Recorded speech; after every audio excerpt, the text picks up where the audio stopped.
যাজ্ঞসেনীর খুলছে শাড়ি, টানছে ধরে দুঃশাসন। দায় ছিল যার গর্জে ওঠার, নিচু মাথায় সে পাঁচজন। দুর্যোধনের নগ্ন উরু, ইঙ্গিতে তার ধর্ষকাম। হস্তিনাপুর দেখছে বসে, ধস্ত হতে তার সুনাম। অন্ধ রাজা সিংহাসনে, আর্ত চেঁচান বৌমা তার। নিজের দলের নির্যাতনে সব রাজা হন নির্বিকার। কর্ণ বসে হাসছে হাহা, রাজার দলের লোক তো সে। শর্তবিহীন সমর্থনে তাবৎ আরাম সুখ বসে। ভীষ্ম দ্রোণ কৃপ নীরব, সরকারি লোক হাজার হোক। রাজার কথাই তোমার কথা, তুমি যখন রাজার লোক। খলশকুনি দেখছে সবই, বস্তুত সে ধ্বংস চায়। ঘরের মাটি লাল হয়ে যাক, দেশ বিভাগের যন্ত্রণায়। সুশীল সভায় ঘটছে যখন রাজ অপরাধ জঘন্য, ঠিক তখনই তার বিরোধে চেঁচিয়ে ওঠেন বিকর্ণ।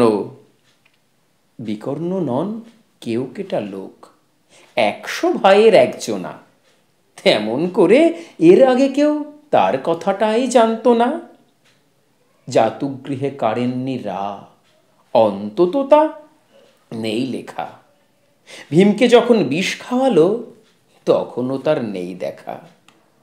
কিন্তু যখন প্রকাশ্যতেই কাটছে নারীর আব্রু কেউ, স্তব্ধ জিভের চুপসাগরে বিকর্ণ হন একলা ঢেউ। চেঁচিয়ে ওঠেন রাজার কুমার যুবরাজের বিরুদ্ধেই। মহাবলী পাণ্ডবেরও তখন গলায় সে সুর নেই।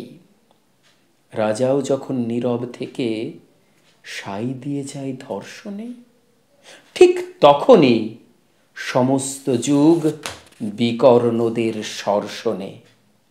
আমরা যারা কিচ্ছুটি নই, একটি মোটে ভোট কেবল, অত্যাচারের সামনে এলে সঙ্গী শুধু চোখের জল। পোষ্যভাবে যাব না চেবাই, অন্ধ এবং নিকর্ণ। প্রার্থনা থাক আমরা যেন একবার হই বিকর্ণ। মরার আগে হতেই হবে বিকর্ণ। নমস্কার, শোনালাম কবি আর্য তীর্থের বিকর্ণ কবিতাটি। বর্তমান সময়ে দাঁড়িয়ে এই কবিতাটি ভীষণভাবে প্রাসঙ্গিক, আপনারা বুঝতেই পারলেন। যদি আমার এই ভিডিওটি ভালো লাগে তাহলে একটা অনুরোধ রইল, প্লিজ শেয়ারটা করে দেবেন। ধন্যবাদ।